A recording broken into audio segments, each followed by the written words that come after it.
This is where history will happen. The ESPN Wide World of Sport complex at the Walt Disney World Resort in Florida, the home of one of the grandest undertakings in sports history. It's where 22 teams have converged to restart the journey to a 2020 NBA championship. And welcome to NBA Countdown, the special as we join the restart of the NBA. I'm Maria Taylor, and for the next 2 hours, we're going to get you set for games. That means we're going to have live look-ins at scrimmages. We're going to hear from the reigning MVP, Giannis Antetokounmpo. We're going to hear from Chris Paul, the Players Association president, and also the NBA commissioner, Adam Silver.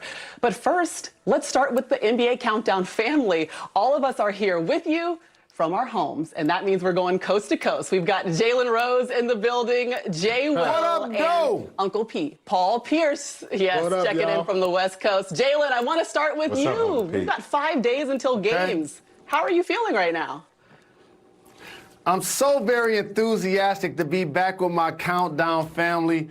I really appreciate the introduction today with Chuck D. It got me hyped and ready because I'm amped. And he reminded me that most of my heroes don't appear on no stamp. So therefore, since we're back playing basketball, the movement doesn't stop, Jay Williams.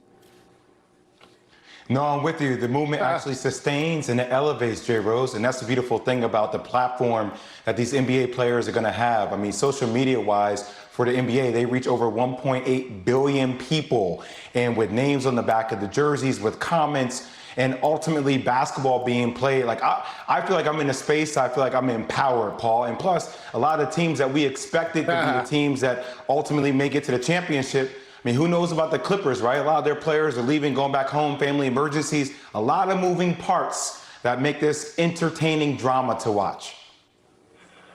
I'm especially excited, even though we're not under our normal circumstances. You know, NBA is back, baby. I mean, I've been sitting at home watching Netflix, Prime Video. Give me some NBA. Come on. In these unprecedented times, in this unprecedented situation, these guys are going to come out, give their all in a situation that's not normal. You know, we're used to seeing these guys in their home NBA arenas, which they work so hard throughout the normal regular season. This is a different time. This is a different situation. This will be the most difficult championship won, in my opinion. All right, well, let's press pause on all of our Netflix binging, and let's press play on the NBA season being back. Let me set the stage for you as we hit this restart yet again, and remind you what was going on before we did hit pause. 22 of those 30 teams are now in Orlando, and remember, they're battling out for playoff spots and positioning. Of the 16 postseason berths, 12 have already been clinched by the top 6 seeds in each conference. There is a potential for 2 of these teams to have to play for a playoff spot. That'll be determined by play-in games, 1 in each conference. And if the 9th place team finishes within 4 games of the 8th seed, the teams will play in a head-to-head series. Now, the possible play-in games would lead us right into the playoffs, which begins August 17th. And the latest an NBA champion will be crowned this season is October 13th. Now, 2 of the teams contending for the title are the Lakers and the Clippers, who face off the first night of the restart. That's July 30th. And in total, there are 88 seeding games to determine the postseason field. And speaking of those LA teams, they have 2 of the best 3 odds to win the championship, according to Caesars Sportsbook. The Lakers lead the way, followed closely by the Bucks and the Clippers. The Rockets and Celtics round out that top 5. And as I just said, when the season starts on July 30th, you're going to see the Lakers, you're going to see the Clippers facing off. It'll be on TNT. We'll obviously all be sitting at the edge of our seats. But when you look at the odds, Vegas has already decided that it's LA's championship to lose, Jalen Rose. Do you agree with them? Is it the Lakers' title to give away? I'm going to pick the Clippers, but I understand where the odds makers are going with this because the bubble really helps LeBron James.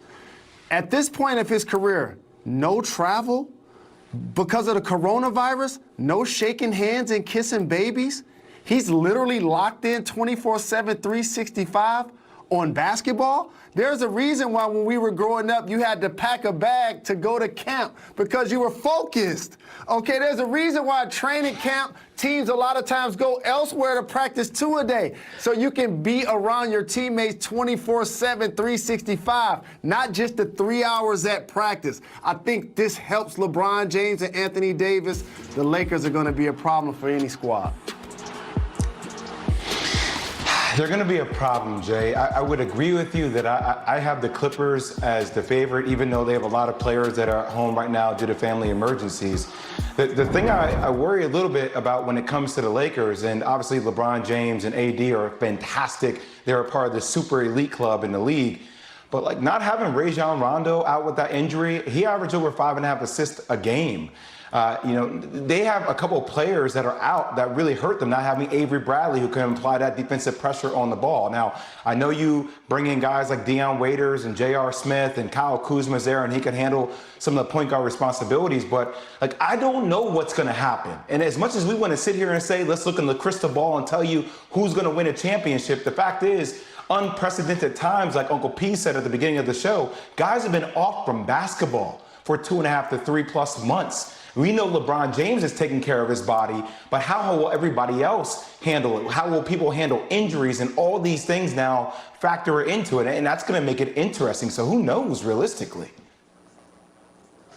You bring up a great point, though, Jay Will, because LeBron's in his 17th season, and although he's never seen anything like this, he knows exactly how to take care of his body and prepare and amp up for a situation like this. So, Uncle P, I mean, how would you describe the pressure that might be on him in a situation like this? I mean, when we finished up the pause before the season suspended, we thought that LeBron was in the conversation for MVP. Do you still see that type of pressure being on his shoulders? No, I don't think he's thinking about the MVP, but I don't think players like LeBron don't feel pressure. I think it's more of a sense of urgency because we don't know what'll happen next year. As Anthony Davis, as he has free agency looming, he can opt out. Anthony Davis is young. He's 27 years old, so he might decide that he might want to go to a team with a longer championship window. So LeBron feels like, it's now or never to try to win another championship. So, the pressure is not there because I feel like he knows that his legacy is pretty much cemented. I mean, this guy's a 4-time MVP, 3-time champion. We put him in a lot of these conversations with Michael Jordan. And so pressure, no, he don't feel pressure, but he definitely wants to win this title this year. Well, it's definitely going to take some extenuating circumstances, and that's exactly where all of the players find themselves right now. We keep talking about this NBA bubble, guys, and I got to be honest, it does have a lot of rules, but that's to hopefully make sure that we make our way all the way to the finals without a flare-up of COVID-19 positive tests. Now, to make the return to basketball safe, the NBA has outlined all of these protocols that have to be followed. It includes masks being required indoors, except when eating or when you're in your own room. The league also established an anonymous hotline for campus participants to report any potential or actual violations. Well, we don't really need a hotline to get reports from the bubble because Malika Andrews has been working hard and quarantining since June 29th in Orlando.